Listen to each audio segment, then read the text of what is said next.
അദ്ദേഹമാണ് ആദ്യമേ നടത്തിയത്. ആദ്യത്തെ വില്ലൻ പുള്ളിക്കാരനാണ്. ഇതേ ഇങ്ങോട്ട് നോക്കി എന്ന സിനിമ തിരുവനന്തപുരം സെക്രട്ടേറിയറ്റിൽ വെച്ചിട്ടാണ് ഈ ഷൂട്ടിംഗ് നടന്നത്.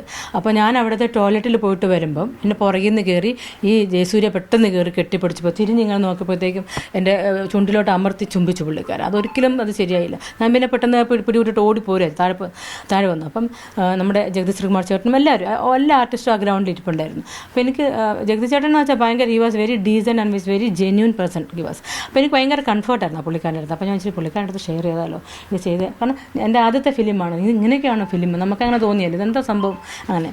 അപ്പോഴത്തേക്കും പുള്ളി എൻ്റെ പുറകെ ഓടി വന്നായിരുന്നു ജയസൂര്യ. എന്നിട്ട് വന്നിട്ട് പറഞ്ഞു, മീനു ഞാനൊരു കാര്യം ചോദിക്കും, എസ് ഓർ നോ എന്ന് മാത്രം പറഞ്ഞാൽ മതി.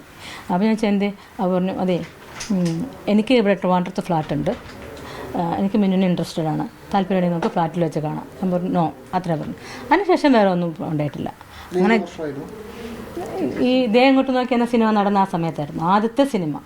അവിടെ വെച്ചായിരുന്നു, സെക്രട്ടേറിയറ്റിൽ വെച്ചാണ് ആദ്യത്തെ എനിക്ക് അനുഭവം ഉണ്ടായത്. അതായത് ഈ പറഞ്ഞിരിക്കുന്ന ഈ 6 പേരുകളും ഈ പറഞ്ഞ പോലെ ഫിസിക്കൽ ആൻഡ് വെർബൽ അബ്യൂസ് നടത്തിയതിനൊരു പരാതിയായിട്ട് കേസായിട്ട് മുന്നോട്ട് പോകാൻ തീർച്ചയായിട്ടും അത് പരാതി കൊടുക്കണമല്ലോ. അതെങ്ങനെ ശരിയല്ല. കാരണം ഞാൻ ഓൾറെഡി ഇത് റിയാക്ട് ചെയ്ത് അന്നാരും, കാരണം രേവതി പറഞ്ഞ പോലെ തന്നെ അന്ന് തേഞ്ഞു മാഞ്ഞു പോയാലേ ആരും ഇതിനെപ്പറ്റി അനങ്ങിയില്ല. അപ്പോൾ തീർച്ചയായിട്ടും ഇങ്ങനെ ഒരു സംഭവം നമ്മുടെ ന്യൂ ജനറേഷൻ ആണെങ്കിലും പുതിയ വരുന്ന കുട്ടികൾക്കൊക്കെ ഒരു അവസരം കൊടുക്കാനായിട്ട് തീർച്ചയായിട്ടും നമ്മളെപ്പോലുള്ളവർ, നമ്മൾക്ക് അങ്ങനെ ഒരു എക്സ്പീരിയൻസ് ഉണ്ടായിപ്പോയി, ബിറ്റർ എക്സ്പീരിയൻസ്. അതിന് മറ്റുള്ളവർക്ക് ഉണ്ടാകാതിരിക്കാൻ വേണ്ടി ഇത് നമ്മളെപ്പോലുള്ളവർ പ്രതികരിച്ചാൽ മാത്രമേ നമുക്ക് നല്ലൊരു കേരളത്തിനെ സൃഷ്ടിക്കാൻ പറ്റുള്ളൂ. നല്ലൊരു മലയാളം ഫീൽഡ്, ഇന്നിപ്പോൾ നിങ്ങൾക്ക് എല്ലാവർക്കും അറിയാം മലയാളം ഫീൽഡ് ഭയങ്കര ഡ്രിഗ്സാണ് അല്ലേ, നല്ലൊരു ഒന്നും നമുക്ക് കാണാൻ കഴിയുന്നില്ല. അപ്പോൾ നല്ലൊരു ഇതിനു വേണ്ടി മാത്രമാണ് ഞാൻ ഇങ്ങനെയുള്ളവരൊക്കെ.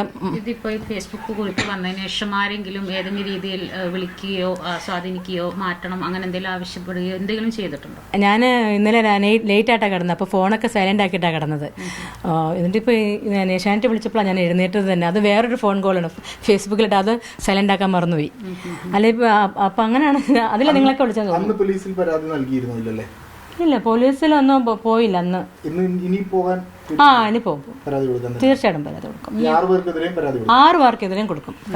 ഇനി അവർ ഒരിക്കലും അവരെ കണ്ട് ഇനിയുള്ളവരും ഇങ്ങനെ ഇതൊരു വലിയ പ്രശ്നമാണ് അവരറിയണം. അവർക്കെല്ലാവർക്കും ഒരു പാഠമുകളാകട്ടെ. ഇനി ഇങ്ങനൊരു സംഭവം നമ്മുടെ കേരള ഫിലിം ഫീൽഡ് എന്നല്ല ഒരു ഫീൽഡ് നടക്കരുത്. ഒരു പെണ്ണ് കംപ്ലൈൻറ്റ് കൊടുത്താൽ തീർച്ചയായിട്ടും എല്ലാവർക്കും പണി കിട്ടും എന്നുള്ളത് തിരിച്ചറിയുന്നത് കൊണ്ട് വേണം. കാരണം ഞാനും ഒരു മോളുടെ അമ്മയാണ്, അതുകൊണ്ട്